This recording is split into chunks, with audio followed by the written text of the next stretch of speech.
बोल सच्चिदानंद भगवान की जय। सनातन धर्म ओम नमः पार्वती पतये हर महादेव। आनन्दमानन्दकरं प्रसन्नं ज्ञानैश्वरूपं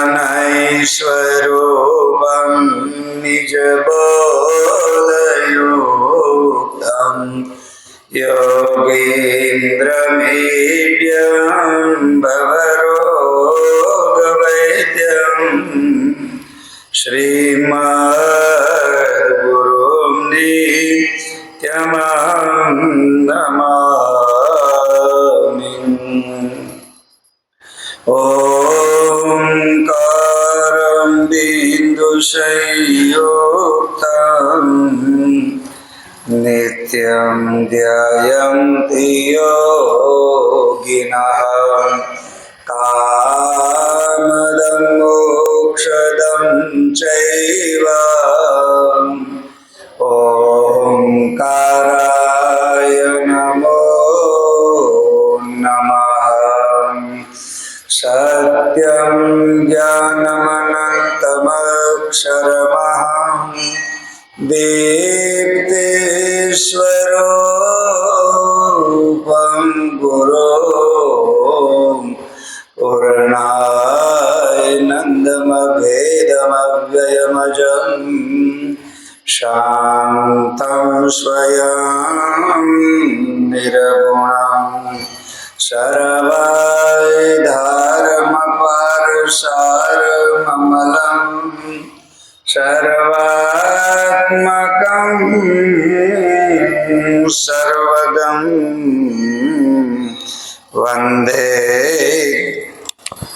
द्वैतदोषरहितं दिक्कालसंवर्जितं कायेन वाचा मनसेन्द्रियैर्वा बुद्ध्यात्मना वा प्रकृतेर्स्वभावात् करोमि यद्यद् सकलं परस्मै नारायणायेति समर्पयामि। गुरुर्ब्रह्मा गुरुर्विष्णु गुरुर्देवो महेश्वरं गुरुः साक्षात् परब्रह्म तस्मै श्री गुरवे नमः। तस्मै श्री गुरवे नमः। तस्मै श्री गुरवे नमः। ओम परमात्मा तमारा शरण। ओम परमात्मा तमारा शरण। ओम परमात्मा तमारा शरण। ओम परमात्मा तमारा शरण। तमारा शरण सद्गुरु शरण।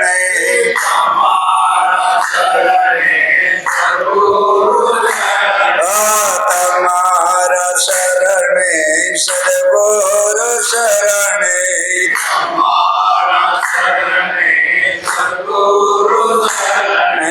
ओम परमात्मा तमारा शरण। ओम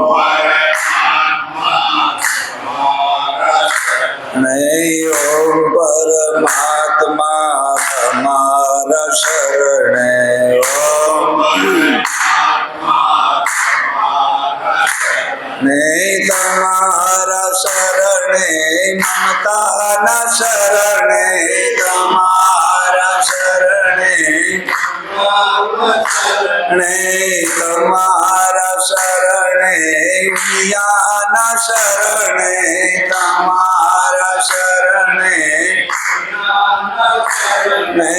ઓમ પરમાત્મા તમારા શરણે ઓમ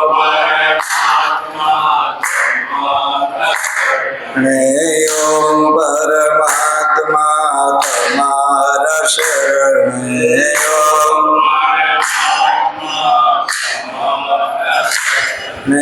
તમારા શરણે પાર્વતી શરણે તમારા તમારા શરણે ઉમિયાના શરણે તમારા ઓમ પરમાત્મા તમારા શરણે ઓમ પરમાત્મા ઓમ પરમાત્મા તમારા શરણે ઓમ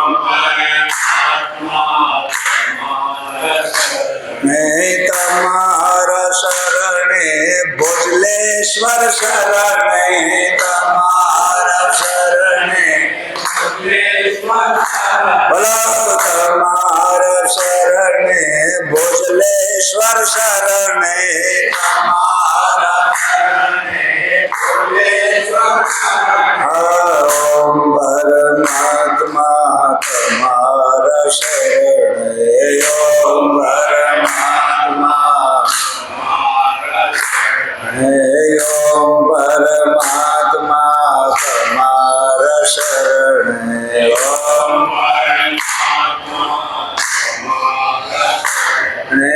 તમારા શરણે સદગુરુ શરણે તમારા શરણે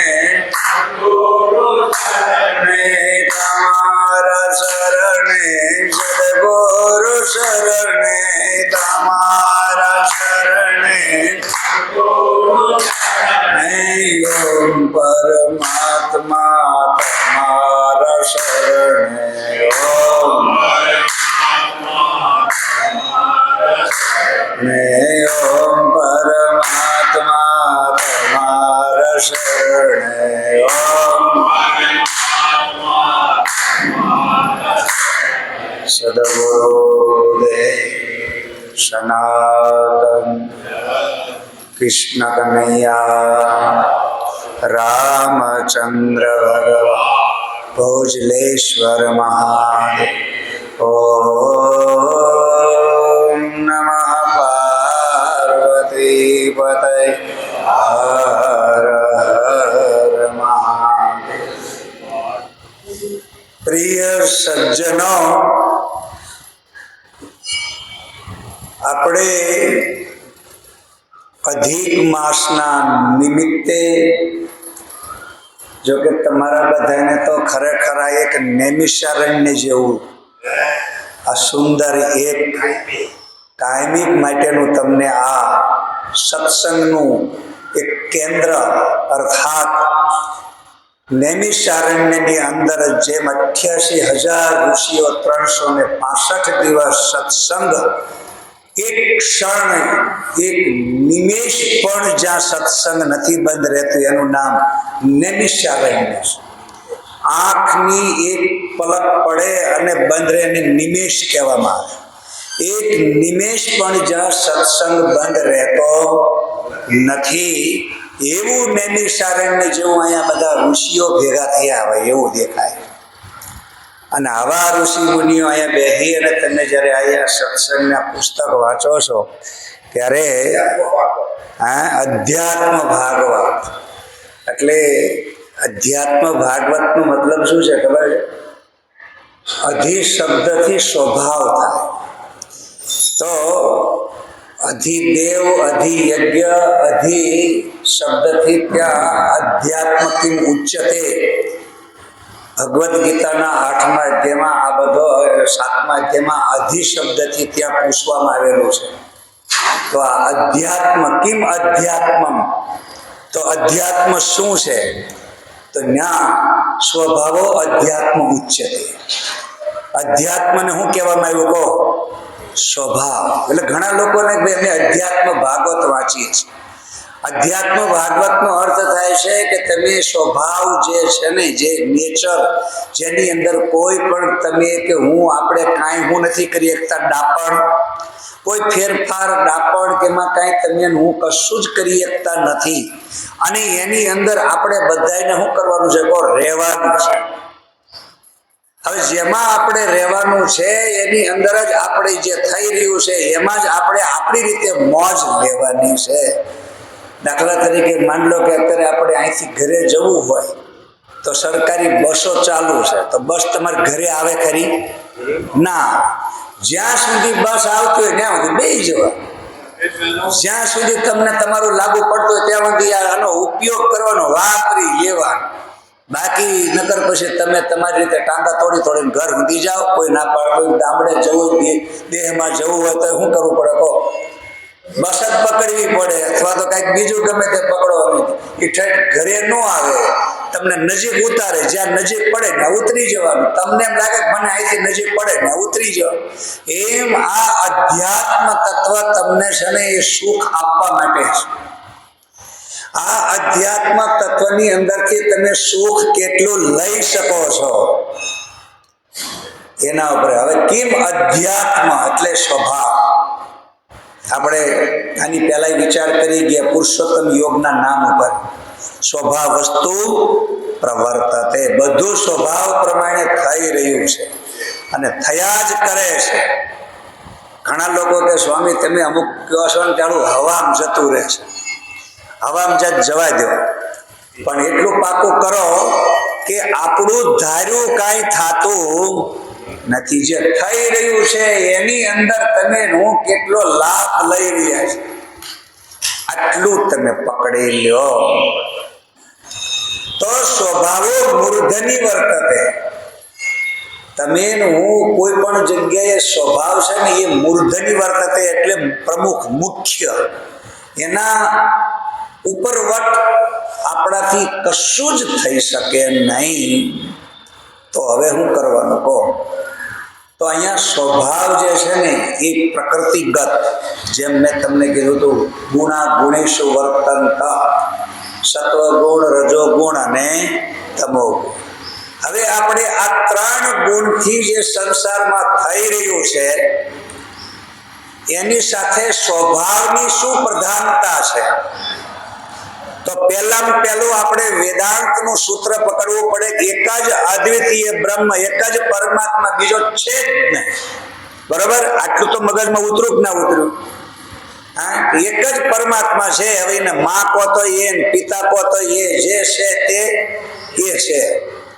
હવે એ પરમાત્મા જે છે એ અવિનાશી છે. કેવા છે? અવિનાશી, કોઈ નાશ થતો નથી. અને એની અંદર અવિક્રિય, એમાં કોઈ વિકાર પણ નથી. હવે જે છે એ જેવું છે એવું છે. હવે એની અંદર તકલીફ ક્યાં પડી તમને મને? ગમવું અને ના ગમવું. અત્યારે માન લો કે હું અહીંયા આવ્યો તો ઘણા લોકોને કદાચ ના ગમે, એટલે ભાઈ અમારું જેમ હતું એમ હાલવા દીધું. આ ક્યાં પાછું વચ્ચે નવું પાછું લાવ્યું? એક સ્વાભાવિક છે, ટેવ પડી હોય ને આપણા મગજમાં, એક જે ચીલો પડી ગયો હોય લીટી ઉપર, પછી એમાં વળી ગઈ છે ના પણ બાપુ હવે મજા તો આવી ગઈ યાર, શું કેવી મજા આવે છે.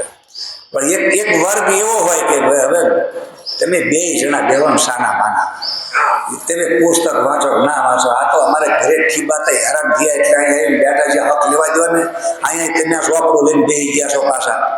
તો એક નહીં, એક વર્ગ એવો હોય કે આપણે સત્સંગ કરીએ, એક વર્ગ એવો હોય કે ભાઈ હવે અહીંયા આવ્યા છે ઘડીક બે હવા દો ને, તો એ પાછું કે બાકડા તોડવા આવ્યા હોય. આમાં શું છે, મુંડે મુંડે મતિર ભિન્ના, બધાના મગજ શું હોય કહો નોખા નોખા હોય. એમ કે આપણું આધાર કાર્ડ કહી દે છે કે આ પૂતળું છે ને એક જ ભગવાને બનાવ્યું છે, આના જેવું બીજું કોઈ બનાવ્યું.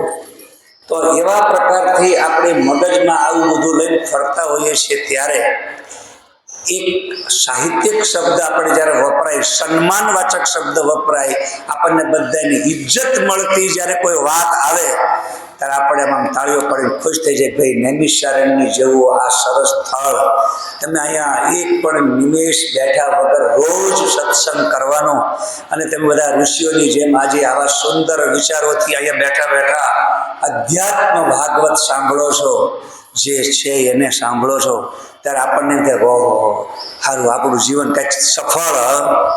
તો આમાં 90% લોકોની પ્રશંસા ગમતી હોય, અમુક લોકોની સટકી ગયેલી હોય ને એને કાંઈ લેવા દેવા,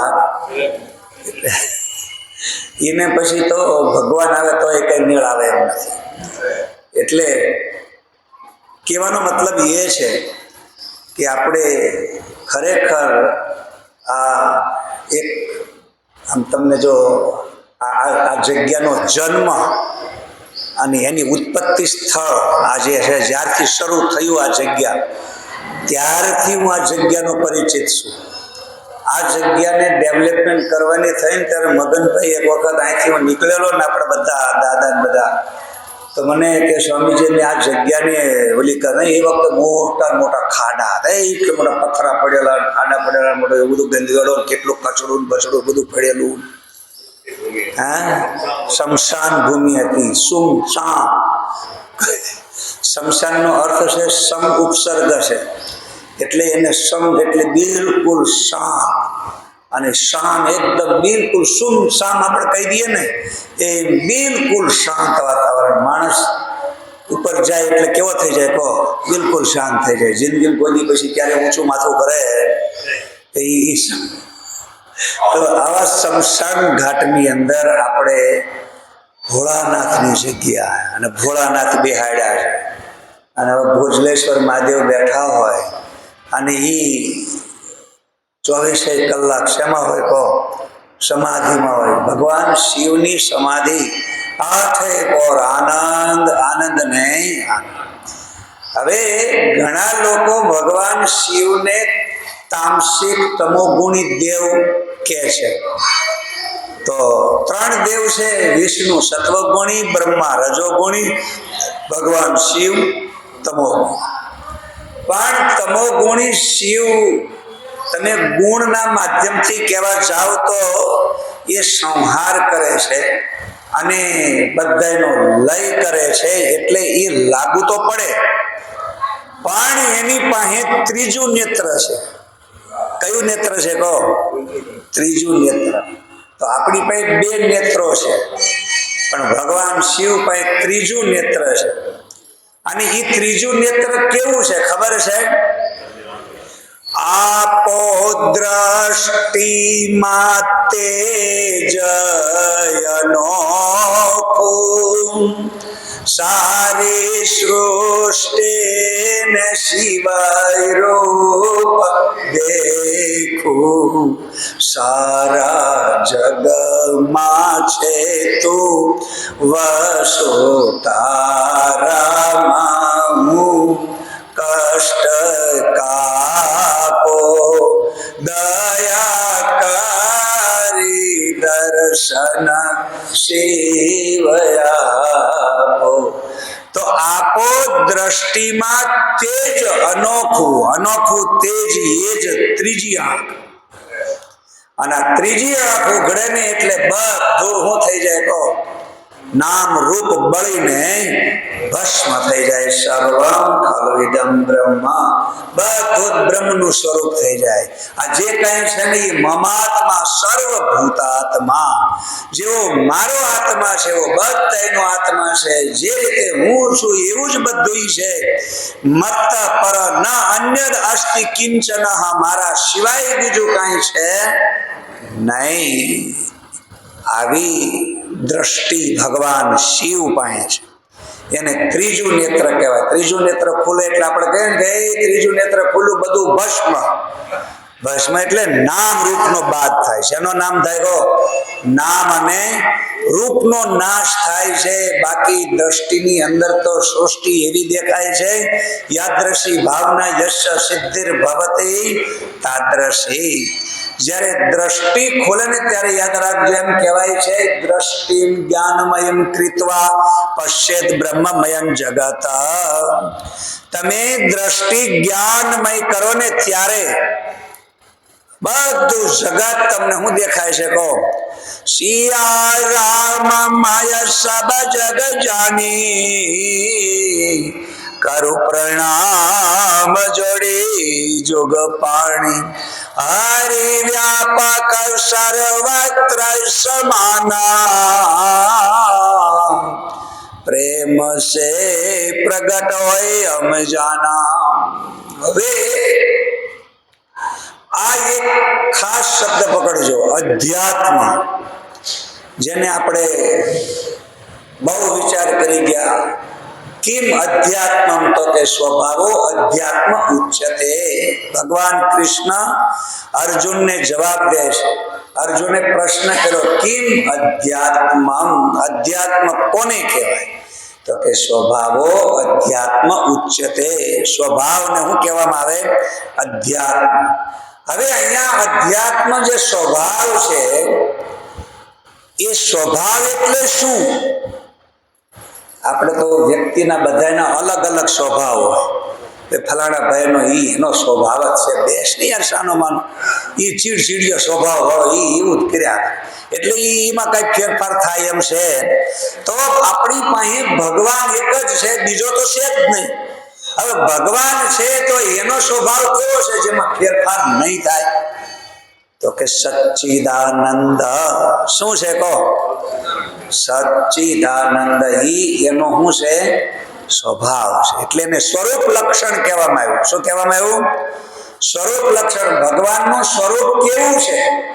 તો તમે બધા જે અમુક લોકો કહો ને કે માથે સાફો પહેર્યો છે, ને હાથમાં ગુલાબનું ફૂલ રહી ગયું છે, જળકશી જામા પહેર્યા છે, બોરલી હોઠે રહી ગઈ છે, આ પીતાંબર આમ ઢહડાતું જાય છે, ભગવાન મોજડી પહેરી છે, આ એને કોઈ લક્ષણ સાથે લેવા દેવા. એ તો તમારી મારી આંખના આ જે કાંઈ તમે મેં લખાણ જોયેલા છે ને એનું, એટલે આપણા પોતાના લખાણ એમાં શું કરીએ છીએ? કહો આરોપિત. એટલે તમે ભગવાનને ખવડાવો તો તમને ભાવતો એ જ તમે ખવડાવો, કે બીજું જ ખવડાવવાનું નથી. સબરીએ શું કર્યું? તો કહો એને ભાવતા બોર ભગવાનને ખવડાવે. સીધી ભાષામાં આપણે ભગવાન આરે જયારે કાંઈ કરીએ છીએ ને ત્યારે આપણે આપણી અંદર જે છે ને એ એનામાં બધું કરી દઈએ. એટલે મંદિરમાં લોકો વાઘા ભગવાનને પહેરાવે, મંદિરમાં બધું કરાવે, ને હિંડોળા નાખે. હવે હિંડોળાનો સમય આવે ને ત્યારે ઘણા લોકો લવિંગ નાન, એલચી નાન, બદામ નાન, દૂધી નાન, શાકભાજી નાન, આવા બધા હિંડોળા બનાવે. એટલે પછી આ બધા મનમાં હશે ને બધું નવું નવું લાવીને કંઈક ચેન્જ, અમે કંઈક કર્યું, અમે કંઈક નવું બીજા કરતા, અમે કંઈક કર્યું, અમે કંઈક છીએ, અમે તમારા કરતા. એટલે અંદર ઈ આવે ને તારે જ આ બધો પ્રપંચ શરૂ. પણ અહીંયા સ્વભાવ જે છે એ સ્વભાવ તમારા શરીરના નેચર સાથે તમે ભક્તિ કરો છો. પણ અહીંયા પરમાત્મા તો એક જ છે. હવે એનો સ્વભાવ કેવો છે? તો કે સચ્ચિદાનંદ. હવે આ એનો જે સ્વભાવ છે એ સ્વભાવની હારે તમે હવે અનુભવ કરો તો પરમાત્માનું સ્વરૂપ લક્ષણ સચ્ચિદાનંદ. જેનું જે સ્વરૂપ, હાકરનું સ્વરૂપ શું કહેવાય? કહો ગળપણ. હવે હાકરમાં તમે ગળપણ લઈ લો તો હાકર રહે. એક તમે બરફ જે છે ને એમાંથી પાણી લઈ લો તો બરફ રહે જ નહીં. એટલા માટે હાકર જે છે ને એ ગળપણ છે. અને ગળપણ તમે જ્યારે કોઈ પણમાં નાખવાનું ઓગળી જાય પછી હાકર જડે નહીં. જ્યારે હાકર નથી જડતી અને ગોતો ત્યારે એ ગળપણ જ્યારે આવે ને ત્યારે સમજો એ હાકરનો ભાગ છે. એટલે એ ગળપણ એ હાકરનો ભાગ છે. એમ અહીંયા સચ્ચિત આનંદ. આ ત્રણ વસ્તુનો તમને જ્યાં જ્યાં અનુભવ થાય ને એ કોનો છે? તો પરમાત્માનો. એ હોવાપણાનો ત્યાં તમને અનુભવ થશે. તમે ચા પીધી અને ગળપણ આવ્યું તો તમે શું કહેશો? કહો ખાંડ નાખી છે. અને જો ખાંડ વગરની ચા મળી, એટલે મને મળી છે માંથી, એટલે એનો મતલબ શું થયું? કહો ખાંડ નથી. એમાં સંસારની અંદર બધે ભગવાન છે ને છે. તો સત રૂપે છે, ચિદ રૂપે છે ને આનંદ રૂપે છે. તમને જ્યારે કઈક સંસારમાં મજા આવે ત્યારે કે ભાઈ તો એ કોનો છે? કહો ભગવાનનો ભાગ છે. જેમ હાકરનો ભાગ ગળપણ હોય એમ મજા એ ભગવાનનો છે. હવે નિર્ભયતા આવી, મને કોઈ નો કાંઈ કરી શકે, તો એ ભાગ કોનો છે? કહો ભગવાનનો છે. કેમ કે સત વસ્તુ કોઈ દી નાશ પામતી નથી. અને ચિત એટલે જ્ઞાન સ્વરૂપ. તમને કોઈ એમ કે મૂર્ખ, તો કે તારો બાપ મૂર્ખ, આપણે તરત કહી દઈએ. પણ ખબર પડે કે ના પડે, પણ તમને કોઈ એમ કે ભાઈ તને ન ખબર પડે, બેસવાનો માનો જેની ન ખબર પડે તને વળી ખબર તો કરી લે તારે. તો આપણે એ વખતે તને ખબર ન પડે એવું વાક્ય પણ સાંભળવા તૈયાર. એનો મતલબ આપણને બધી જ ખબર પડે છે, પછી ભલે પોતાની ના પડતી હોય, પણ છતાંય આપણી અંદર જે ખબર પડે છે, હું જાણું છું, એ ચિદ જ્ઞાનનો ભાગ છે. ચિદ એટલે જ્ઞાન, પ્રકાશ. અને એને યશ કહેવામાં આવે, કીર્તિ કહેવામાં આવે, એને આત્મસન્માન કહેવામાં આવે. તમારું કોઈ અપમાન કરે, કોઈ કઈ જગ્યાએ તમારું ક્યાંય અપમાન થાય તો તમે સહન કરશો નહીં. શું કામ? એ પરમાત્માનો ભાગ છે. અને પરમાત્મા કોઈ દિવસ પોતાના સ્વભાવમાંથી બહાર નીકળતા નથી. તો સ્વભાવો મૂર્ધની વર્તતે, એટલે સ્વભાવ વસ્તુ પ્રવર્તતે. આપણે બધા જે કાંઈ વર્તન કરીએ છીએ એની સ્વભાવ પ્રમાણે કરીએ છીએ. તમને આ શરીરમાં મોત આવે છે, બોલો આવે છે કે નથી આવતું? ખબર છે. આપણે બધા આપણી નજર સામે લાખો ગયા ને આપણે જવાના છીએ, ને આપણે બધા શમશાનમાં બધાને વળાવીને આવ્યા છીએ. અને આપણે વળાવા જઈએ પણ પાકી ખબર છે કે હવે આપણે રવાના થવાના છીએ. પણ છતાંય મોત આવે ત્યારે કે હે બાપા, હે ભગવાન, હે ભગવાન બચાવજો, હે ભગવાન બચાવો, ભગવાન બચાવો. તો તમે બચવાનો ઉપાય કર્યો શું? લેવા સ્વભાવ જ પકડો અહીંયા. કેમ કે તમારી અંદર જે આત્મા છે ને એ જ પરમાત્મા છે. પરમાત્મા એ અવિનાશી છે, મરતા. પણ તકલીફ એ છે, મરવા વાળી વસ્તુને તમે બચાવવાની કોશિશ કરો છો, એ આત્માનો સ્વભાવ છે. પણ આત્માના સ્વભાવની અંદર તમારી જે પ્રધાનતા હતી જ્ઞાનની, કે ભાઈ શરીર તો મરી જ જવાનું છે, એને રાખવું ન રાખવું કોઈ ફરક પડતો નથી. પણ એ જ્ઞાન દ્વારા તમારે વિવેક બુદ્ધિથી શરીરને વાપરી અને જે એનો ઉપયોગ કરવાનો હતો એ કર્યો. બસ અંગે તેલ ફૂલેલ લગાવે, માથે છોગા ઘાલેજી, યૌવન ધનનું જોર જણાવે, છાતી કાઢી હાલેજી. મનમાં સમજે મુજ સરીખો નહીં કોઈ જગમાં ડાયોજી. અને એ વખતે આવા લોકો એવા હવામાં ઉડે, અને એટલે કેવું પડે, જેમ ઉંદરડે દારૂ પીતો મસ્તા નો થઈ ડોલેજી. બારે તાકી રહી બિલાડી, લેતા વારના તાત થયા થયા તાત થઈ. અને આ નોતી થવાની એ થઈ, અને ઉંદરડા બિલાડી લઈ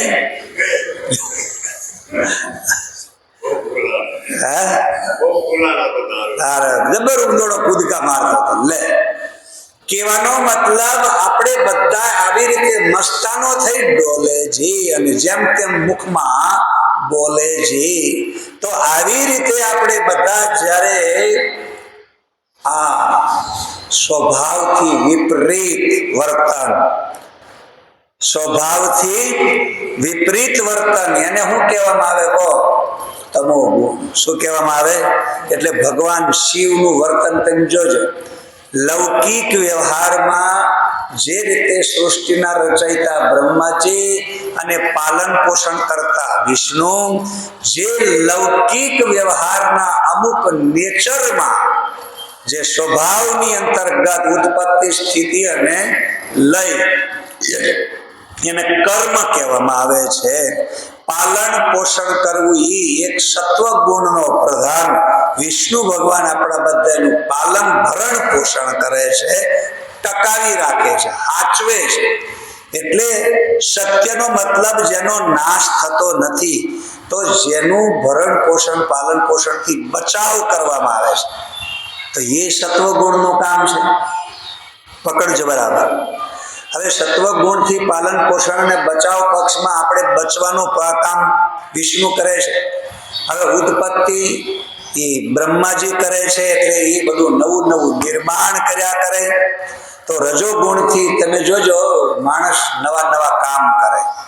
એટલે રજો રાગાત્મકમ વિદ્ધિ, રજોગુણી વ્યક્તિ નવું નવું રચનાત્મક કામ કર્યા કરે. સત્વગુણી વ્યક્તિ એની સુરક્ષા કર્યા કરે. અને તમોગુણી એટલે કે ભગવાન શિવ એનો હું દેખો સંહાર કરી દે. હવે આ ત્રણેય કાર્ય ઉત્પત્તિ બ્રહ્માજી, સ્થિતિ વિષ્ણુ અને લય શિવ, આ ત્રણેય ક્રિયાઓનું નામ કર્મ છે. આ ત્રણેય ક્રિયાનું નામ કર્મ છે. કર્મ સંગીત અને સંજ્ઞા નામ. હવે અહીંયા શિવ પણ કર્મ, બ્રહ્મા પણ કર્મ અને વિષ્ણુ પણ કર્મ. હવે કર્મ પ્રધાન વિશ્વ રચી રાખા. આખું આ જગત છે ને એ કર્મ પ્રધાન છે, ત્રણ દેવથી આધારિત આશ્રિત છે.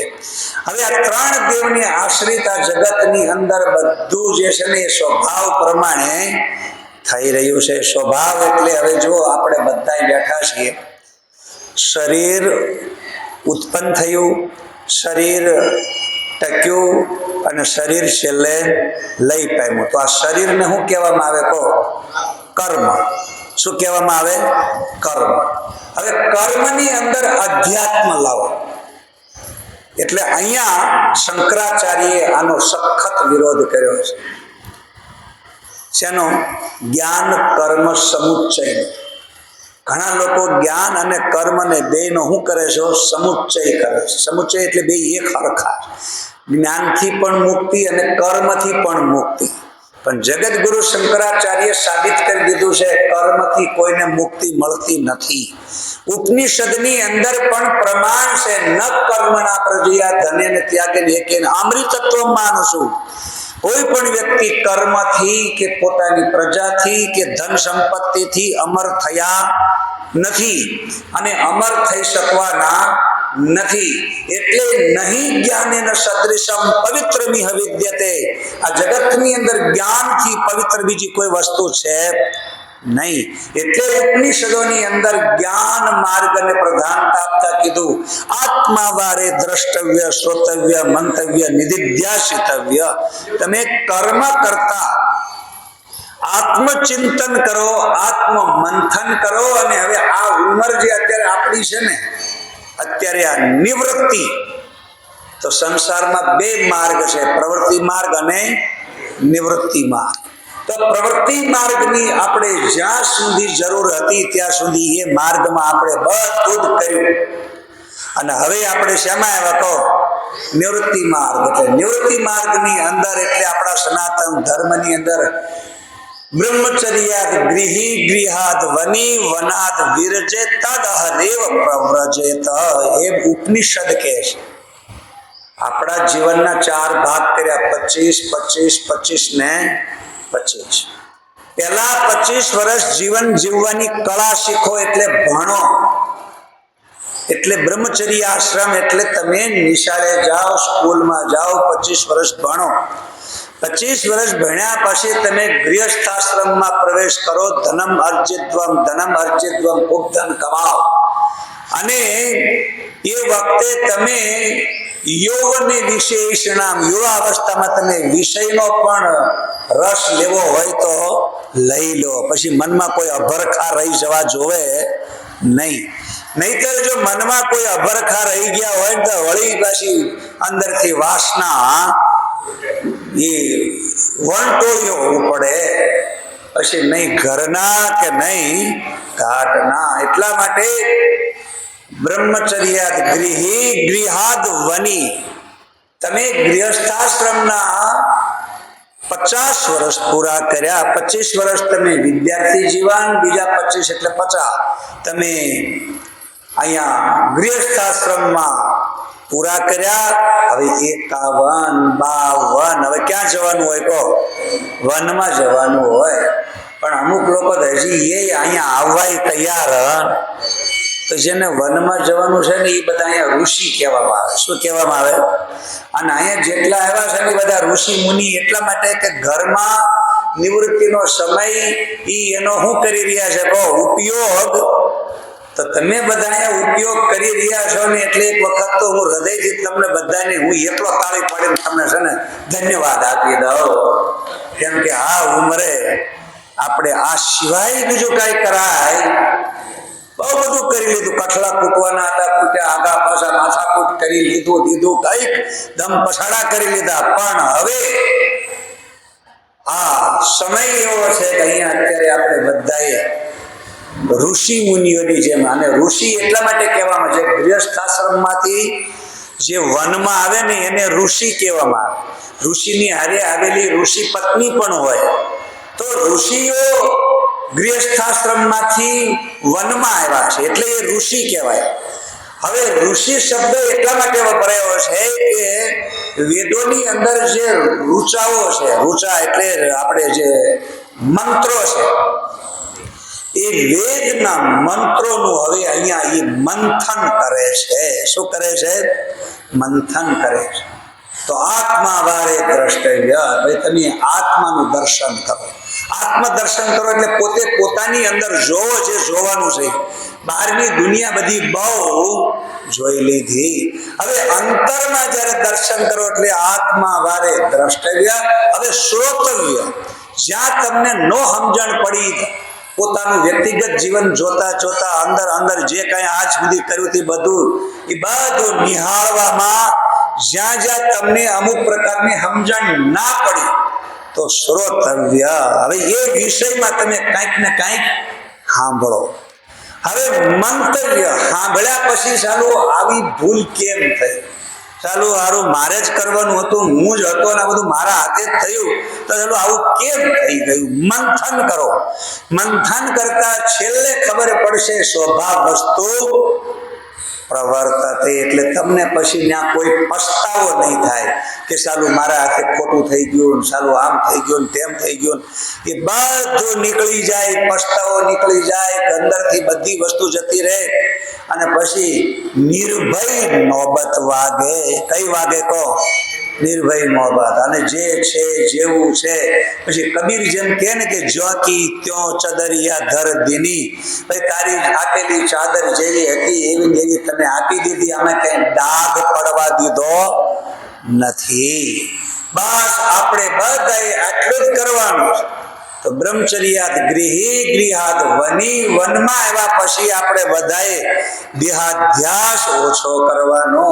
અને ચતુર્થે કિમ કરિષ્યતિ, ચોથી અવસ્થા પછી જ્યારે સંન્યાસ લેવાનો આવે ત્યારે કોઈ વસ્તુ કરવાની બાકી રહેતી નથી. ખુદ ભગવદ્ ગીતા એમ કહે છે, યસ્ત્વાત્મરતિરેવ સાદ આત્મતૃપ્તશ્ચ માનવઃ આત્મન્યેવ ચ સંતુષ્ટ તસ્ય કાર્યમ ન વિદ્યતે. એને પછી કોઈ કર્મ કરવાની જરૂર રહેતી નથી. તમે કર્મ કરો કે ના કરો, તમારા કર્મને તમારા સ્વભાવને કોઈ સંબંધ નથી. કેમ કે ના કર્તાપણું નહીં, કર્મ નહીં, કર્મફળ નહીં, કર્મફળનો સંયોગ નહીં. બસ સ્વભાવ વસ્તુ પ્રવર્તતે. હવે સ્વભાવ પ્રમાણે બધું ક્રિયા કરે. હવે એ સ્વભાવ તમારો કોઈને ગમે ના ગમે એનો વિષય છે, તમારો વિષય નથી. તમે શું છો? તો આ દુનિયાની અંદર એક શોભા માત્ર છો. જેમ આપણા ઘરમાં આપણે ઘણી બધી શોભા વધારવા માટે ફૂલ છોડના ગમલા લાવીએ છીએ. ગમલું લાવો ને, એમાં એક ગુલાબનું ફૂલ હોય, અમુક લોકોના ઘરમાં મેં થોરિયા વાવેલા જોયા છે, થોરિયું હોય અમુક ઘરમાં. મેં કીધું આ કે બાપુ આ બધું અત્યારે શો પીસમાં બધું મૂક્યું. એનો મતલબ થોરિયો હારો તો છે ને, કે હું થોર ખાવો ત્યાં, પણ અત્યારે લોકો થોર ખાવા માંડ્યા. પેલો ગોળ દડા જેવો થોર આવે છે ને, એને તમે ઉપરથી શાલ કાઢે તો મારું એવું ગળ્યું ગળ્યું મસ્ત નીકળે ખાવાનું. થોર ખાધો જ તમે? હા, એ થોર એવો આવે, બહુ મોટો ગોળ દડા જેવો બોલ થાય. હા, એને કેટલો કહે એ ખાવા લાયક હોય છે. હા, એટલે અને તમે હાથીઓ થોર જોયો છો? એના ફીનલાય ખાવા જેવા હોય. હા, બજારમાં મળે છે. જો કહેવાનો મતલબ ઘણા કે થોર પણ થોરની શોભા છે. અમુક પ્રકારે આ સંસારની અંદર તમે જેવા છો, જ્યાં છો, જેમ છો, એવા નેવાય તમે પણ કંઈક ને કંઈક આ સંસારની અંદર શોભાને પાત્ર છો. પણ કોઈ તમને ન ગમાડે મોઢું બગાડે તો ઈને શોભા. એ ભગવાને કદાચ એને ઉધડું આવ્યું હોય, આપણી બળતરા કરે ભલન કરે, આપણે એટલું ઓછું થાય. પણ એમાં હું તમને એક પ્રમાણ આપી દઉં. શાસ્ત્ર કે છે, શાસ્ત્ર કોઈ ખોટું, શાસ્ત્રનો મતલબ થાય આપ્ત વાક્ય. તમે ભક્તિ કરો, ભજન કરો, આવું જ્ઞાન પ્રાપ્ત કરો ને ત્યારે જ્ઞાનાગ્નિ દગ્ધ કર્માણી ભસ્મસાત કૃતે તથા. જ્ઞાનાગ્નિની અંદર તમારા બધા કર્મો બળીને શું થઈ જાય? ભસ્મ થઈ જાય. અને જ્યારે તમારા કર્મ બળીને ભસ્મ થાય ત્યારે એક સિદ્ધાંત પાછો જૈમિની ઋષિનો એવો છે કે અવશ્ય મેવ ભોક્તવ્યમ કૃત કર્મ શુભાશુભમ. શુભ કે શુભ તમે કરેલા કર્મ તમારે ભોગવ્યા વગર છૂટકો. તો પછી અહીંયા વિરોધ કેમ થયો કે ભાઈ જ્ઞાન પ્રાપ્ત કરે એને કર્મ ભોગવવું પડતું નથી. તો જે જ્ઞાન મેળવે છે, જે શાસ્ત્રની અંદર ચિંતન કરે છે, શાસ્ત્ર ચિંતન કરનારને એ ભોગવવું પડતું નથી. શું કામ નથી ભોગવવું પડતું? તો યાદ રાખજો, તમે જ્ઞાનાગ્નિમાં જેટલું જેટલું તમારું અંદરથી ઉપરાંતનું સ્વરૂપ એક અંદર અવસ્થા અંદર નિર્માણ થતી જાય, જેમ જાગ્રત, સ્વપ્ન અને સુષુપ્તિ, તુર્ય અવસ્થા, એ અવસ્થા જેમ નિર્માણ થાય એમ એક તમારી અવસ્થા નિર્માણ થાય ત્યારે ત્યાં તમારે કર્મ ભોગવવું પડતું નથી. તો શું થાય? તમારી આજુબાજુ વાળા લોકો તમારી ખોદણી શરૂ કરશે. શું કરશે કહો? એ લઈ જાય, અને લેવા આવે ને લઈ જાય ને ત્યારે એ એમની તો નહીં લઈ જાય, તમને વહમું લગાડીને લઈ જશે. ખ્યાલ આવે તમને? એમની તો એ ના લઈ જાય. શું કામ? હવે તમને માન લો કે ઓપરેશન કરવાનું હોય તો ડોક્ટર ઓપરેશન કરે ને કાપકૂપ ચેપો મૂક્યા. મારા નાકમાં ઓપરેશન કર્યું ને રાડ નખાઈ દીધી. મારા એકના મણિદાદા હતા, તે જાનપુરા વાળા દાદા, મારી બાજુમાં ઊભા હતા અને જેવું મને નાક નડ્યો મેં રાડ નાખી, મણિદાદા હસી પડ્યા. મને કે સ્વામીજી તમે ચીખ નાખી કે આટલી બધી આવી મોટી ચીખ નાખી? કે મને કે હસી આવી ગઈ કે અચાનક આટલી પીડા થઈ તમને? તો પીડા જ કહેવાય, એને કઈ થોડું કઈ પેલું કહેવાય. અને તો જેને પીડા થઈ રાડ નાખે તો નાખે ખરા, બોઘાઈ પાડે બધી. તો કહેવાનો મતલબ એ છે કે આ પીડા જે છે ને, વહમું જે છે ને, એ ડોક્ટર આપણને મટાડવા માટે, તમને મટી ગયું ના જાય, તમારી પાસે બેઠો હોઈશું તો વહમું લાગે, પણ એ મટવા માટે વહમું લાગે છે. એમ આજુબાજુ વાળો તમારી ખોદણી કરે, નિંદા કરે, અપમાન કરે, તાન તિતિક્ષ. જો મેં ચીખ તો નાખી દીધી નાખતા, પણ પછી બહુ મગજમાં લીધું કે ડોક્ટરે બાંધ્યો થોડો ઉપરથી, એને પૈસા દેવાના છે, દેવાય પડે, ઓપરેશન નહીં દેવા પડે. એમ આજુબાજુ વાળા ઓપરેશન વાળા આવે ને તો નિંદક નિયરે રાખીએ આંગણ કૂટી છવાય. તો એવા આપણી ખોદણી કરવા વાળા, આપણને અપમાન કરવા વાળા, આપણને જેમ તેમ બોલવા વાળા જેટલા હોય ને, એ લોકોની સામે આપણે હંમેશા શું કરવું કહો? સ્માઇલ આપીને મૌન રહેવું. માત્ર સ્માઇલ આપી અને શું કરવું કહો? મૌન રહેવું. તો જલ્દી તમારા પાપ ધોવાય. અને મને જલ્દી ડોક્ટરે સારું કરે, જલ્દી આવી ગયો. અહીંયા જો વલ્લભ દાદા કે આવશો આરામ કરો. મેં કીધું પણ આરામ કરવામાં હવે અહીંયા આવો સત્સંગ મૂકીને ક્યાં જવું? આવા ઋષિઓના દર્શન કરવાનું? હા, તો કહેવાનો મતલબ કે માણસ જ્યારે તમારી ખોદણી કરે, નિંદા કરે, ત્યારે વહમું લાગે, પરસેવો વળી જાય, મને શાનું કહી જાય ને આમ તેમ, તમારો અહમ ઘવાય. પણ એ વખતે શું કરવાનું કહો? પી જવાનું, મૌન રહેવાનું અને દેહાધ્યાસ ઓછો. મને કીધું એવું મગજમાંથી કાઢી નાખ. તો નામ અને રૂપથી શરીરના અહંકારને તો વહમું લાગશે, પણ એને જો પવિત્ર કરવો હોય, એ કર્મનું પુંજ જે છે એને જો તમારે એ ભોગવવામાંથી બહાર નીકળવું હોય તો સહન કરવા સિવાય બીજો કોઈ રસ્તો નથી. એટલા માટે જ્ઞાનીને કર્મ ભોગવવાનું આવતું નથી. એક પ્રાકૃતિક અનિવાર્ય કર્મ છે, એ તો પછી ભગવાનને ભોગવવા પડે છે. એને શું કહેવામાં આવે? કહો, સ્વભાવ કહેવાય. કઈ રીતે? તો કે ભાઈ મોત તો બધાને આવે, મૃત્યુ એ સ્વભાવની સાથે કર્મ છે. એનું નામ છે કર્મ. ઉત્પત્તિ, સ્થિતિ અને લય. તો લય તમે કર્મ કરો તોય મરવાના, ન કરો તોય મરવાના. મરવાનું એ એનો શું છે? કો સ્વભાવ. તો ઉત્પત્તિ એ રજોગુણ, પાલન એ સત્વગુણ, અને સંહાર એને આનંદ કહેવામાં આવે છે. સંહાર એ શું છે? કહો, આનંદ છે. એકદમ આનંદ, જ્યાં કોઈ ખટપટ નહીં, નહીં કોઈ માથાકૂટ, કશી જ નહીં, બિલકુલ મોજ, મોજ ને મોજ. તો આવી રીતે આ ત્રણ શબ્દ આવ્યા, સત્વગુણ, રજોગુણ અને તમોગુણ. એ ત્રણેયને અહીંયા સત, ચિદ અને આનંદ.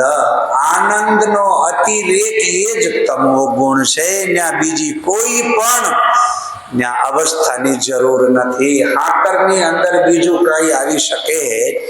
આનંદ એટલે આનંદ, ગળપણ એટલે ગળપણ, બસ બીજું કઈ જ નહીં. હા, તમે કદાચ મેથી પાક બનાવ્યો હોય ને તો કડવાટ કડવાટ મેથીની છે, ગળપણ ગળપણ હાકરની.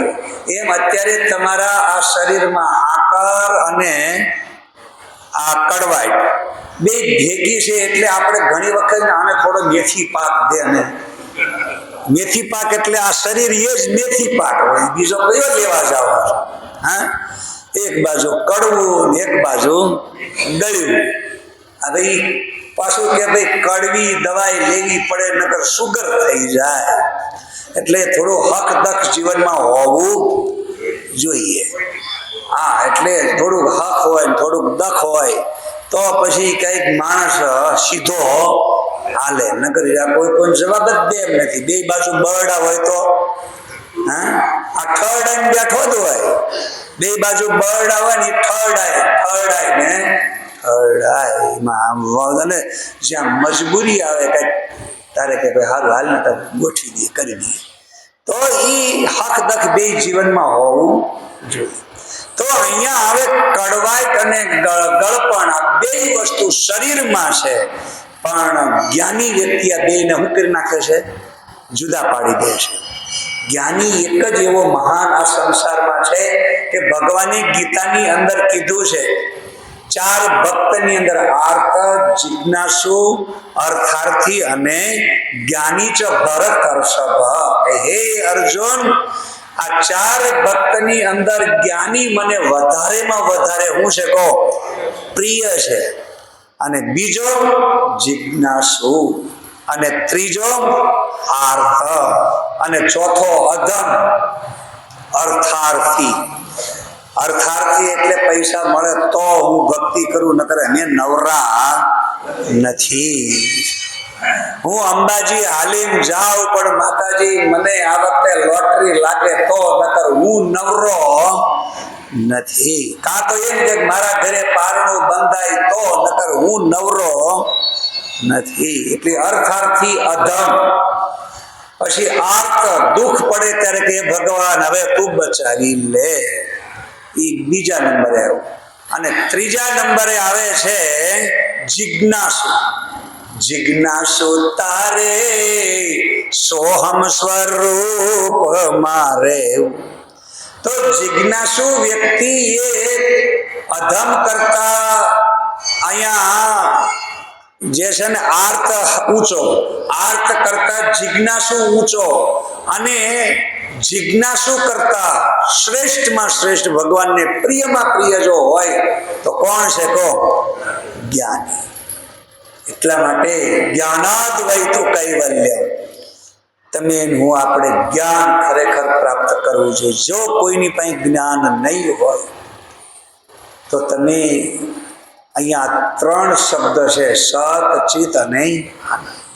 આ 3 શબ્દમાં સત એટલે હંમેશા રહેવા વાળો અવિનાશી, ચિદ એટલે જ્ઞાન સ્વરૂપ પ્રકાશ, અને આનંદ એટલે પછીમાં બીજું કાંઈ આવતું. હવે તમે જોજો, સરવાળો આનંદમાં બે ભેગું થશે. જ્ઞાની વ્યક્તિ એ આનંદનું રૂપ છે, ત્યાં પછી બીજું એને કાંઈ આવતું જ નથી. જાણવું હતું તે જાણ્યું, હવે નથી જાણવું કાંઈ, પોતે પોતામાં ભળ્યો જેમ પાલો પાણી. પાલો એટલે બરફ થાય. બરફ અને પાણી બે જુદા નથી, એમ યાદ રાખજો. અહીંયા જ્ઞાની અને આત્મા બે જુદા નથી, બે એક વસ્તુ છે. એટલે હવે જ્ઞાન શબ્દની સાથે આનંદને પકડો. હવે અહીંયા જ્ઞાન છે ને એ ઉત્પત્તિનું કારણ છે, સમજદારીનું કારણ છે, બૌદ્ધિક ક્ષમતાનું કારણ છે. બૌદ્ધિક ક્ષમતા જે છે એ જ્ઞાન એટલે સમગ્ર વિશ્વની ચેતના કહેવામાં આવે.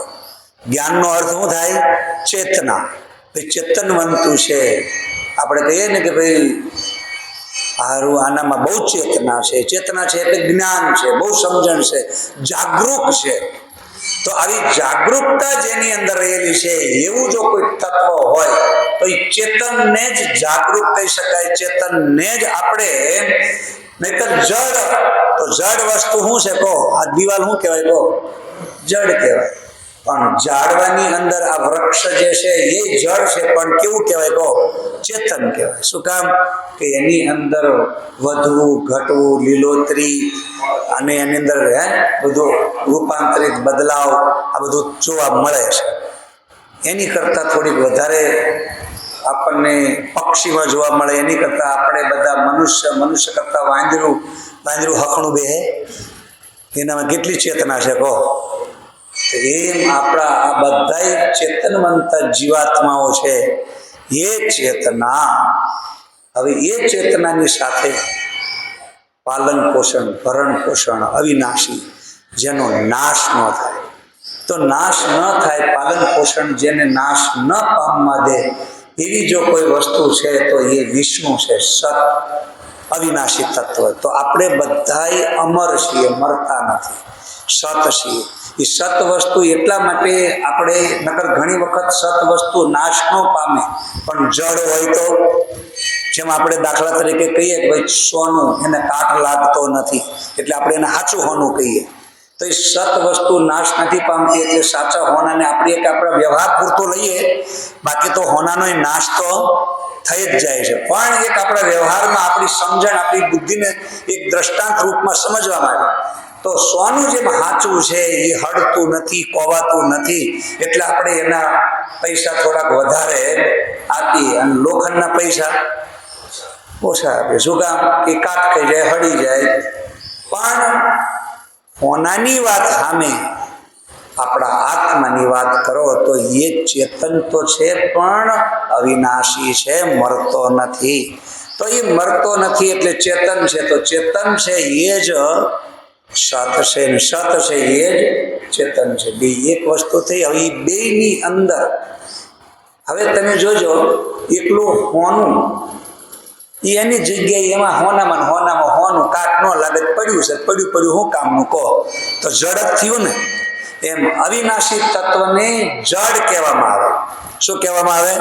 જડ.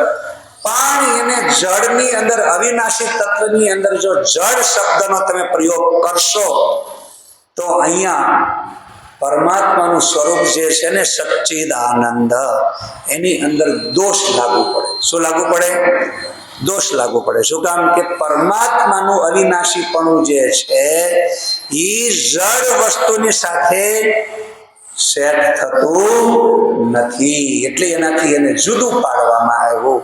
કઈ રીતે જુદું પાડવામાં આવ્યું? તો કે ચેતનના લીધે. કેમ કે સત છે પણ ચેતન છે, એટલે એ ઓલા જડ કરતા આ સત વસ્તુ એનાથી અલગ છે. તો કઈ રીતે અલગ થયું? ચેતન હોવાથી. હવે ચેતન છે અને અવિનાશી છે, તો એને હવે આપણે શું કામ છૂટું પાડ્યું? કે ભાઈ ચેતન તો વાંદરાય છે ને બધાય છે, પણ એની અંદર ચેતના તો છે, પણ અવિનાશીપણું નથી ને અવિનાશીપણું નથી તો એની અંદર ચેતના જે છે એ ચેતના આનંદ આપવા વાળી નથી. અત્યારે આપણી અંદર એ ચેતના છે, પણ એ ચેતનાથી આપણને આનંદ નથી.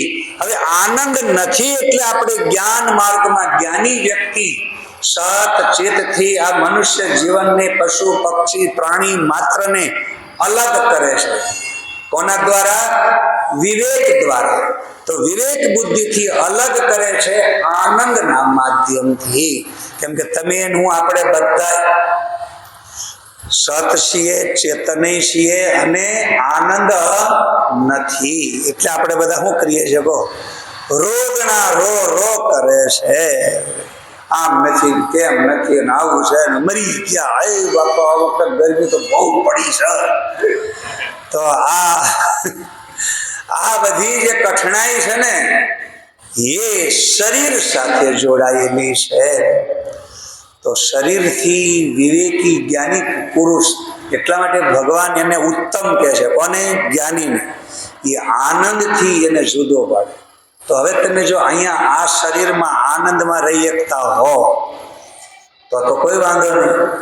અને એટલે મહાપુરુષો આપણને આશીર્વાદ આપે, આનંદ મારે જો રે મારા સૌને સચી. બોલો, આનંદમાં રહેવું છે કે ધૂંધું ચડાવવું છે? હા, તો આનંદમાં રહેવું હોય ને તો એનું એક જ લક્ષણ છે કે તમને આમ મોઢું થોડુંક હસતું હોવું જોઈએ. તો હવે તમે કહો મારે હસવાનું પણ કંઈક તો પ્રયોજન હોય ને, એમને બેઠ કરવું. એક વખત સવારમાં આપણે મોજે દરિયા, મને છે ને એ જ્યારે બહુ ઓલું વાવાઝોડું ઉપડ્યું હતું ને યોગાનું, બધા યોગા કરતા હતા બહુ, અને સવારમાં શિબિરો બિબિરો મને લઈ ગયા મોજે દરિયા સવારમાં કે બાપુ તમારે અમારી શિબિરનું ઉદ્ઘાટન કરવાનું છે અને આશીર્વાદ આપીને અમારી શિબિરનો આરંભ કરાવવાનો છે. કે મને 5:30 વાગે લઈ ગયા. અને આપણે આમ ઓલું ઇન્ડિયા કોલોનીમાં ઓલું અહીંયા પેલું ખડીને ઓલું ટ્રેક્ટર નહીં હાલતા, એની બાજુએ મોટું મેદાન છે. એ મેદાનમાં મને તો લઈ ગયા. સવારમાં ભાઈ પબ્લિકે બધી આવી ગયેલી, આસન નાખીને બેસી ગયેલા, પગ લાંબા કરીને પછી તો હું ઘડીક જઈને બેઠો. અને બેઠો એટલે પછી મોજે દરિયાએ પોતાના આસન પ્રાણાયામ આ થોડુંક શરૂઆત કરી. પછી પેલું ફૂ કરે ને બેઠા નાકમાંથી હવા કાઢે. ત્યાં હાલો શિયાળાનો સમય, ત્યાં અમુક લોકોને લીક કોકના બરડા ફડાક કરતા સીધું કોકના બરડા બોલો કે હાલ શું ફાટ્યું તા કે ઘી આવ્યું સાટી એટલે હાલ સવારમાં બધા તો એવો ખેલ આવ્યો ને, હું તો બેઠો જોતો હતો. કેમ કે આ બધાની પાછળ કંઈક જો હસવાનું કારણ ના બને તો પછી નથી ખસવા સિવાય બીજો કોઈ રસ્તો. એટલે મેં તો ઘડીક આમ સ્ટડી કરી, અભ્યાસ ખૂબ બધું થયું. થયા પછી ઘડીક આમ હાથ કરાવવાનું, મજા દરિયા કે પગ લાંબા કરો, હાથ લાંબા ટોકા કરો, પછી વારાફરતી કરાવવાનું, એવું બધું કરાવડાવ્યું. અને પછી કે બાપુ 2 મિનિટ આશીર્વાદ આપણને આપશે. એટલે મેં તો આશીર્વાદ આપવાનું શરૂ કર્યું. એટલે જે બધા લખાણ મેં જોયા એની જ વ્યાખ્યા કરી. જે દેખાય એની જ વ્યાખ્યા કરો ને, જે નથી જોયું મળે ત્યાં નામથી કલ્પના કરીને આવું તેવું મને આવડતું એ બોલું, એના કરતાં જે હોય એની ચર્ચા કરો મોજ આવે. અને મેં કીધું મોજે દરિયા મોજ લાવવા, ને દરિયો તો છે પણ મોજ નથી, શું કરવું કહો?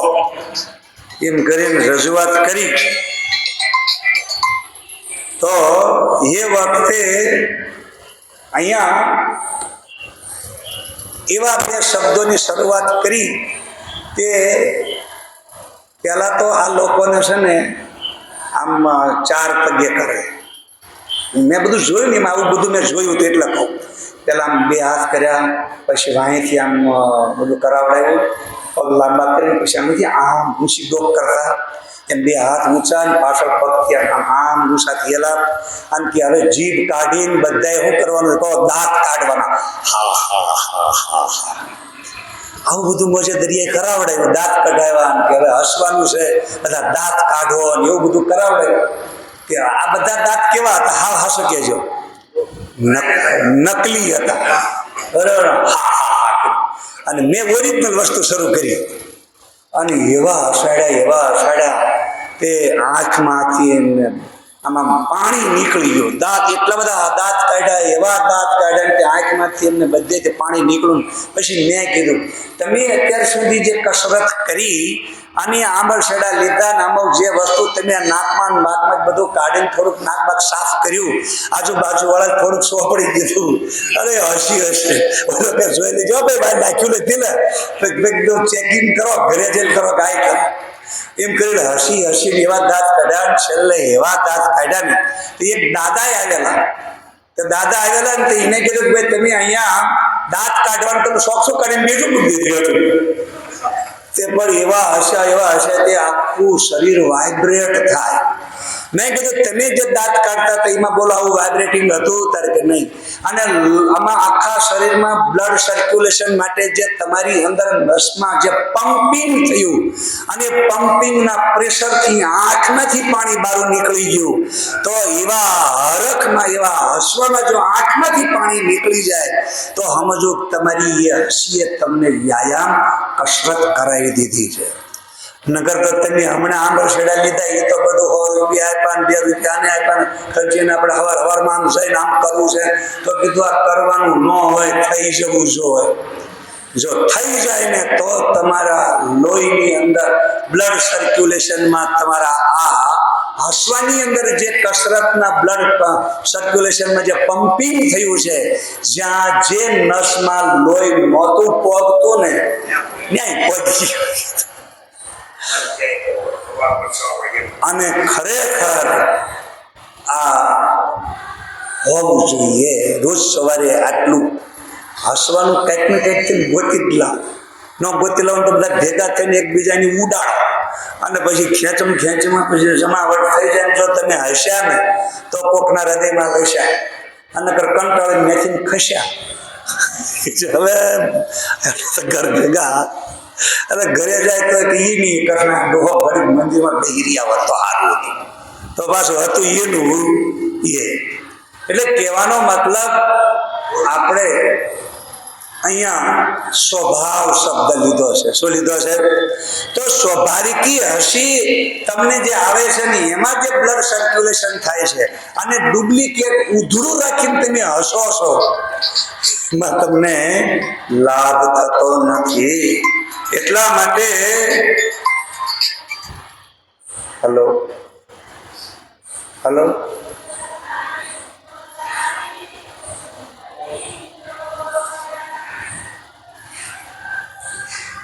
ખબર નહીં કોને ફોન આવે. તો આપણે આત્મકલ્યાણ માટે સ્વભાવ પ્રમાણે જ્યારે આપણે આગળ વધવાનું છે ત્યારે સત, ચિત્ત અને આનંદ એ જ 3 ગુણ છે. સત એટલે સત્વ ગુણ, ચિત્ત એટલે રજો ગુણ અને આનંદ એટલે તમો. હવે આ ગુણ જે છે ને એ એકબીજાને આશ્રિત રહેલા છે. એટલે ત્રણેયને ભેગા કરો ત્યારે જ સૃષ્ટિની રચના શક્ય બને. રચવા વાળો રચના કરે છે. અને અહીંયા જ્યારે તમે ઉત્પન્ન થયેલી સૃષ્ટિને ભગવાન વિષ્ણુ જ્યારે પાલન પોષણ ટકાવે છે, એને હાચવે છે, ત્યારે એ સત તત્વ છે. અને અહીંયા છેલ્લે આપણે બધા જીવન જીવીએ છીએ શેના માટે? મજા લેવા માટે કે બળતરા કરવા માટે? તો બસ જીવન જીવી જાણ્યું નહીં તો જિંદગી શાપ કામની. આનંદને માણ્યો નહીં તો જિંદગી શા કામની. એટલા માટે હવે જો આપણે અહીંયા મનુષ્ય જીવન મળ્યું છે તો સુખ શબ્દ બરાબર પકડો. સુખ કોને કહેવાય? સુખ અને દુઃખ. તો શાસ્ત્ર એની વ્યાખ્યા કરે છે અનુકૂળ વેદનીયમ સુખમ, પ્રતિકૂળ વેદનીયમ દુઃખમ. પ્રતિકૂળ એટલે તમને ગમતું ન હોય, તમને ફાવતું ના હોય, અને પ્રતિકૂળ વાતાવરણ ઊભું થાય એટલે એને દુઃખ કહેવામાં આવે. અને વેદનીયમ એટલે એની વેદના, અનુભવ. વેદનાનો અર્થ શું થાય? અનુભવ. તો તમને પ્રતિકૂળ અનુભવ થાય તો એ વેદના છે, એટલે કે દુઃખ છે. અને અનુકૂળ વેદનીયમ એટલે અનુકૂળ વેદના હોય તો એ સુખ છે. તો આવી રીતે સુખ અને દુઃખની વ્યાખ્યા ગમવું અને ના ગમવું એવું સ્વરૂપ થયું. તો બોલો, હવે આપણે આ દુનિયામાં આટલી સરસ જિંદગી જીવીએ છીએ. આ જીવનની અંદર આપણે સુખ અને દુઃખ એ સ્વભાવ પ્રમાણે આવે છે. શેના પ્રમાણે આવે છે? સ્વભાવ. આ શરીર જે છે ને અત્યારે સ્વભાવ પ્રમાણે ઘરડું થઈ ગયું. ઘરડું થયું એટલે હવે તમને ગમે તોય ઘરડું છે, ના ગમે તોય. પણ એક વ્યક્તિ આ શરીરની સાથે સંબંધ બાંધી અને એનો લાભ લઈ લે છે. તો તમે બધા લાભ લેવા અહીંયા શું કરવા આવી ગયા? કહો, બેઠા છો તો તમારી લોકોને બળતરા થાય. મારા હો ઉંદર પાટી બી ન્યા જતા રહ્યા, ત્યાં ભેગા થયા બધા. તો એ તમારી શું કરે છે? કહો, ખોદણી કરે. અને અત્યારે તમે જે પાપ ધોઈ રહ્યા છો એ બધું ઉખાડી કોણ લઈ જાય? તો થોડી પોશ મારીને ઉખાડે એટલે થોડું વહમું તો લાગશે, પણ સહન કરીને જો આઈને બેહીને આ સત્સંગ સાંભળતા રહ્યા ને તો બેડો પાર. જેમ હું માત્ર 4 દી હોસ્પિટલમાં રહ્યો તો હારો થઈ ગયો. જો હા, ભલે ડોક્ટરે ગોદા માર્યા, વહમું લાગ્યું, બધું કર્યું, પણ આપણે શું કર્યું? કહો, સહન કરી લીધું તો હાજા થઈ ગયા. એ યાદ રાખજો, અહીંયા તમે ભલે 4 બેઠા 5 બેઠા કોઈક કાંઈક વળી પાછો એ પાછો ઢીલો પડીને આવવાનો તો અહીંયા અહીંયા જ છે. હો, યાદ રાખજો. જેટલા લોકો વળ ખાઈ ગયેલા ને, એક હું તમને એ કહું કે એક દાદાને છે ને એવી સ્થિતિ થઈ, પથારીમાં પડ્યા એટલે એવી સ્થિતિ નિર્માણ થઈ તે ગામમાંથી લોકો બધા એની ખબર કાઢવા આવે ને એટલે આ ભાઈને અંદર વધારે ને વધારે ઓલી તકલીફ થાય. શું કામ તકલીફ થાય? તો આખી જિંદગી એને ગામની અંદર નકરા હાડકા જ નાખેલા. ગામમાં કોઈ હારા કામમાં એને ક્યારેય કોઈ પણ પ્રકારનો મદદ નહીં, હાડકા જ નાખે. ગામના લોકો ભેગા થાય કે ભાઈ આપણે આ વખતે જન્માષ્ટમી આવે છે, કંઈક ગામમાં થોડો સારો ઉત્સવ કરીએ. તો કોઈ કંઈક કર્યું હોય, કંઈક ગામનું મંદિર બનતું હોય, કંઈક બીજું કોઈ સારું કામ થતું હોય, ગામના લાભાર્થે કાંઈ પણ થતું હોય ને તો ઓલા નકરો વિરોધ જ કરવાનો, હાડકા જ નાખવાનો. સારા કામમાં કંઈ કોઈ કરે જ નહીં. એટલે આખી ગામના બધા જ લોકો એનાથી આમ કંટાળે કે આ ઉબેટ ક્યાંથી ના આવી? ઉબેટ એટલે ખબર ને, આવો હથોડા જેવો ત્યાંથી આવો. હવે એમાં એ પથારીમાં પડે એટલે સજ્જન સારા માણસો એને એવું ન કે કાંક લે ઈદ લાગમાં, એવું ન. ગામની પ્રજા બધી સારી હતી એટલે ખબર કાઢવા તો જાય હશે. ભાઈ બિચારો જેવો હતો એવો પણ સારો આપણો ગામનો તો ખરો રીતે ખબર કાઢવા જાય ને પથારીમાં પડ્યો બધા ખબર કાઢવા આવે ને એટલે આને બધાને એમ જ થાય કે આ બધાને મેં જધી નાખ્યા, હેરાન કરી નાખ્યા. ગામમાં કોઈને હક લેવા દીધું, અંદર બધાડીને લોકોને મેં બધાને આમ કેટલાય હાડકા નાખ્યા. એટલે જે કોઈ ખબર કાઢવા આવે એટલે એને એની ઓલી બધી યાદ આવે. પથારીમાં પડ્યો હોય ને માણસને બધું યાદ આવે એટલે એ તરત એમથી સહન ના થાય ને એટલે હાર્યો જુગારી બમણું રમે એટલે એને એક દિવસ બહુ શાંતિથી પેટ ઉપર બરફ મૂકી અને ગામના 4-5 લોકો જે ગામના આગેવાનો હતા, મોટા હતા, એને અને એના છોકરાને બધાને બોલાવવાનું મનમાં નક્કી કર્યું. કીધું બેટા અહીંયા છોકરા તું એક કામ કરે, આપણે ગામના મોટા વડીલોને બેન બોલાવી લાવીને તે બોલાવી લાવે.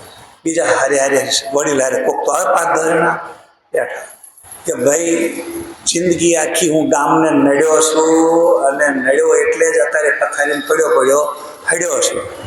એટલે તમે બધાય મારા કર્મને નજરે જોઈ રહ્યા છો અને તમે રોજ આવો છો, મારી ખબર કાઢો છો અને હું આ બધું ખરેખર મારીથી હવે સહન થાતું. એટલે મારી એક વિનંતી છે, જો તમે બધા મારું માનો તો શું કે જિંદગીમાં કોઈ દી હું મોઢેથી સારું વાક્ય બોલ્યો નથી અને ક્યારેય કોઈ દિવસ મેં ગામનું ભલું થવા દીધું નથી. કોઈ પણ ગામનું સારું કામ થતું હોય, ભલું થતું હોય તો મેં હંમેશા એમાં વિરોધ કરીને આજે મારી જીભને કાંટા વાગે એવી વાત હું કરી રહ્યો છું. મને નથી ગમતું તોય કહેવું પડે છે કે મને પસ્તાવો થયો છે. તમે બધા મારી મદદ કરો તો સારું, તો મારો જીવ જાય, નકર મારો જીવ જાશે. કે શું? કે એક કામ કરો, હું મરી જાઉં ને ત્યારે તમે બધાય મને વચન આપો. કે આ વચન આપીએ. તે વચન આપ્યું કે હું મરી જાઉં ને ત્યારે મારા મોઢામાં કોષ ભરાઈ દેજો, કે આ મોઢામાંથી કોઈ દી હું સારું વાક્ય બોલ્યો. એટલે કે હા વાત ને ભાઈ, તારો જો આમાંથી આમાં છુટકારો થતો હોય ને તું આ પથારીમાં રીબાશો, જ્યાં તેથી ભગવાન તારા આત્માને મુક્તિ આપે. તો તે બધાએ વચન આપ્યું, મોઢામાં કોષ ભરાઈ દેવાનું. અને પછી કે બીજી વાત, આપણે ખબર છે ને છેલ્લે આપણા ગામના મહણિયાના વિકાસ માટે જ્યારે આપણે કંઈક ગામના બધા લોકોએ ભેગા થઈને આદર્યું હતું, ત્યારે મેં છાપરું નહોતું થવા દીધું. ખબર છે ને, માણા બળે એની ઉપર છાપરું મેં થવા દીધું. એટલે હું મહણિયાના છાપરાનો વિરોધી, અને આજે મારે હવે એ મહણિયામાં જ જવાનું છે. તો જે મહણિયામાં મેં વિરોધ કર્યો હોય, છાપરું ન થવા દીધું હોય, તો એ મહણિયામાં મને બળવાનો પણ અધિકાર. એટલે મહેરબાની કરીને મને આપણા ગામના મહણિયામ ન બાળતા, પણ આમા ગામના મહણિયામ મને લઈ જજો. બસ આ બે વચન મને આપો. હું મરી જાઉં ત્યારે મારા મોઢામાં કોષ ભરાઈ દેવાની, અને આ મહણિયામ નહીં પણ મને બીજા મહણિયામાં લઈ જજો. તો ગામના લોકોએ કીધું કે ભાઈ હારું, હાલ ને બાપા, તારો જો જ્યાંથી છુટકારો થતો હોય, તું તારા આ પસ્તાવાના આ ઝરણામાં તારું જો બધું પાપ બળી ગયું હોય, તો તું પવિત્ર થયો હો, તો તું છૂટો હો. હા, વચન આપ્યું અને ટપ દઈને મરી ગયું. અને આ રાવો જીવ જતો રહ્યો. એટલે ત્યાં બધા બેઠેલા હાલે આ તો તરત આ મહાદાન, કે તરત પુણ્ય, તરત મહાદાન, કે આ તો ભારે મેળવ્યો. તો બધા કે તો હવે તો ગામડામાં શું એટલે જૂના હળ હતા ને આપણે ઓલા લાકડાના કોઈ પણ, એક કે ભાઈ મારે એક જૂનું હળ પડ્યું છે ને એનો દાઢો છે. કે દાઢો હોય તો કે કાઢો. એવું લઈ આવ્યો, લાવ્યો ને કે હવે ગામ બધાને કોષ ભરાવી મોઢામાં ગાલી દીધી. અને હવે કે આને આપણા ગામના મહણિયામાં જ બળાય નહીં, એટલે ઉપાડ્યો. સામે ગામ લઈને ગયા, અને ઉપર એનું કપડું ઉડાડેલું હતું. એટલે કોષ આમ ઊંચી થાય, એની ઉપર કપડું ઢાંકેલું. અને હળવી બધું લઈને રામ બોલો ભાઈ રામ, રામ બોલો ભાઈ રામ, દોણી આગળ ને બધું જતા હતા. અને જ્યાં આગળ જોવતા અગ્નિની દોણી ને સાજનો પૂરો ઠાઠ, એ બધું જતું હતું એમને. એમાં પોલીસની જીપ હાની મળી. પોલીસની જીપ હાની મળીને એ કે આવડા હું સૌ કરતા તો કોષ ભરાવી, તેમાં ગોળ તો કોષ માણસ મારી નાખ્યો. તમે હત્યા કરી છે તમે. એટલે પોલીસ તરત બધા કે સાહેબ આમ છે, એટલે ખૂબ બોલો ગામના બધા થઈને કાંઈ કોઈ જાણ કર્યા વગર કોઈ પણ પોલીસના કેસ માણસ મરી ગયો ને તમે આવ્યું બધું આટલું બધું થયું હોસ્પિટલ કાંઈ કર્યા વગર તમે સીધો માણસ બાળીને તમે દફા કરવા માંગો છો બધા ભેગા મળી. એ બધાને રિમાન્ડ ઉપર લીધા, માર્યા. ઓલા કે મારો બેટો નડ્યો મરતા નડ્યો, હક લેવા દીધું નહીં. એટલા માટે જયારે એ નડ્યો બધાને નડ્યો, એવા સમયે એ વખતે આ સ્વભાવ છે ને એ માણસનો જતો, તો એ વખતે જે નડે ને એ ઠઈ ઠૂંધી નડે. એટલે જતા એને બદલો લીધો, ત્યારે એને શાંતિ થઈ, ત્યારે હક થઈ. આ બધા શકુની જેવા છે ને, એ શકુની જેવાને આવું થાય ત્યારે હક થાય. એ પેલા એને હક થતું નથી. તો આપણે અહીંયા સ્વભાવ સચિત અને આનંદ, સચ્ચિદાનંદ જે છે ને એ તત્વ આનંદનું રૂપ, અને આનંદના રૂપની અંદર તમને મને અમુક પ્રકારનું છે ને એ આનંદ આમે નેગેટિવ, ભૂખ ન લાગે ને ત્યાં સુધી ખાવું ન ભાવે. અહીંયા અત્યારે આપણી પાસે બે વસ્તુ છે, ભૂખે છે અને આનંદ છે. તો આપણા આ બેની વચ્ચે તમે જોવા જાઓ ને તો ભગવાન શિવનું તત્વ છે ને એ સંહાર છે. ત્યારે આપણને ઉત્પત્તિ અને ઉત્પત્તિની સાથે શું છે કહો પાલન પોષણ. તો ત્રણેય દેવની એકતાથી આ જગતની સૃષ્ટિની રચનાનું સ્વરૂપ બહાર આવ્યું છે. એને કર્મ કહેવામાં આવ્યું. હવે આ કર્મની અંદર સત્વગુણ, રજોગુણ, તમોગુણથી આ બધું થયા કરે છે. તો એની અંદર આ બધી આશ્રિત વસ્તુ છે. સત્વગુણ રજોગુણને આશ્રિત, રજોગુણ સત્વને આશ્રિત, પણ સત્વ અને રજોગુણી બે તમોગુણને આશ્રિત છે. શું કામ? આનંદ એ જ લક્ષ્ય છે, અને આનંદ એ જ લક્ષ્ય છે. આનંદ સુખ એ જ આપણું જ્યારે લક્ષ્ય હોય, મજા આવે તો જ આપણે જીવનમાં આ કંઈક જીવવાનો આપણને શું છે કહો લાભ છે. તો જીવન મળ્યું છે, જીવન આપણી પાસે છે, તો એમાં સચ્ચિદાનંદ સ્વરૂપ.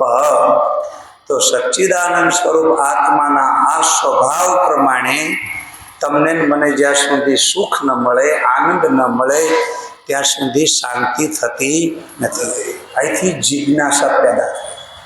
તમને મને જિજ્ઞાસા પેદા થવાનું કારણ શું છે કે ભાઈ મારે જે જોતું છે એ મને મળતું નથી. એટલે એ જિજ્ઞાસા, એ સંશોધન તમને તમારું લક્ષ્ય પ્રાપ્ત કરાવે છે. તો આ લક્ષ્ય પ્રાપ્ત કરવા માટે નિયમિત રીતે સત્સંગની જરૂર છે. આત્મા વારે દ્રષ્ટવ્ય, શ્રોતવ્ય, મંતવ્ય, નિધિધ્યાસિતવ્ય. તો હવે હા, સચ્ચિદાનંદ આપણે અત્યારે બહેનોને ઊભા થવાનો ટાઈમ થઈ ગયો છે, અને આપણો અહીંયા ટાઈમ હવે થઈ ગયો. એટલે આજે આપણે બરોબર તો સચ્ચિદાનંદ સ્વરૂપ આત્માના આ સ્વભાવ પ્રમાણે આપણી જિંદગી જીવી રહ્યા છીએ. આપણું લક્ષ્ય પણ આનંદ છે. એ આનંદ મેળવવા માટે જ આપણે બધા રોજ અહીંયા ભેગા થઈએ છીએ. બોલ સચ્ચિદાનંદ ભગવાન સનાતન ધર્મ ભોજલેશ્વર મહાદેવ. ઓમ નમઃ પાર્વતી પતય હર હર મહાદેવ. ફરી એક સૂચના આપી દઉં, જેમ કાલે વલ્લભભાઈ કીધું હતું, આપણે ત્યાં ગુરુકુળમાં બાળકો ભણે છે, એને 6ઠ્ઠા ધોરણથી દાખલ કરીએ છીએ. 6, 7, 8, 9, 10 સુધી તમારે જે ધોરણમાં મોકલવો એ મોકલો. ગુજરાતી માધ્યમથી બાળકો ભણે છે, જે તમે અહીંયા જે સ્કૂલમાં ભણાવો છો એ જ ભણવાનું છે. રહેવાની, ખાવાની, પીવાની બધી વ્યવસ્થા ત્યાં ફ્રીમાં છે, મફત છે, નિઃશુલ્ક. તમને કદાચ વિશ્વાસ હોય તો કહું, ત્યાં ગૌશાળા છે, અને એ ગૌશાળાનું ગાયનું, એ ગીર ગાયનું દૂધ બાળકોને સાત્વિક આહાર માટે આપવામાં આવે છે. અને આવા સાત્વિક આહાર સાથે બાળકો ત્યાં અભ્યાસ કરે છે, અને એ અભ્યાસની અંદર બાળક ત્યાં સ્વાવલંબી બને, પોતાની જવાબદારી બાળક સમજે કે ભાઈ હું 6ઠ્ઠા ધોરણમાં ભણું છું, મેં મારો શર્ટ ધોયો છે તો એ મેં દોરીએ હૂકવો છે તો હું લઈ આવું. એની જવાબદારી એ અત્યારથી સમજતો થાય કે મારી જવાબદારી છે, મારું કામ મારે જ કરવાનું છે, મારી જિંદગીની અંદર નાની મોટી આવેલી સમસ્યાઓ એનું સમાધાન પણ મારે જ કરવાનું છે.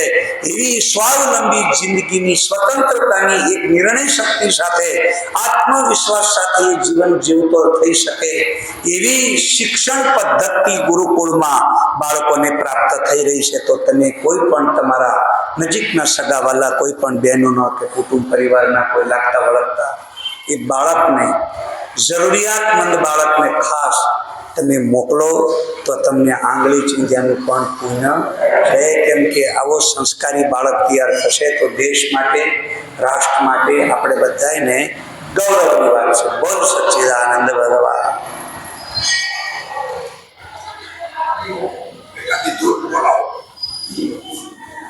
શ્રી કૃષ્ણ ગોવિંદ હરે મુરારી, શ્રી કૃષ્ણ ગોવિંદ મુરારી, શ્રી કૃષ્ણ ગોવિંદ હરે મુરારી, શ્રી કૃષ્ણ ગોવિંદ મુરારી. નાથ નારાયણ વાસુદેવા, હે નાથ નારાયણ વાસુદેવા. હે નાથ નારાયણ વાસુદેવા હે નાથ નારાયણ વાસુદેવા શ્રી કૃષ્ણ ગોવિંદ હરે મુરારી શ્રી કૃષ્ણ હરે મુરારી શ્રી કૃષ્ણ ગોવિંદ હરે હરે હે નાથ નારાયણ વાસુદેવા હે નાથ નારાયણ વાસુદેવા હે નાથ નારાયણ વાસુદેવા.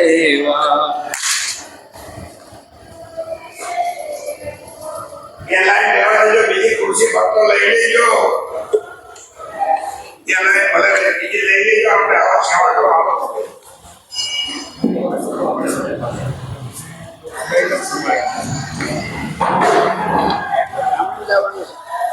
તમારે મારી હારે કદાચ ચાલુ છે. આપણે ઓઢવ જવું છે ઓલી બજારમાં. હા ઓલી ઓઢવ આપણે ઓલી બજારમાં જવું છે. થાળીની વાત કરી મળ્યું નથી એટલે ભાઈ લેવા ગયા હતા ને તો લાવ્યા ખરા પણ કાં સારું લાવે. તો આપણે ભગવાનને થાળ માટે પેલું જે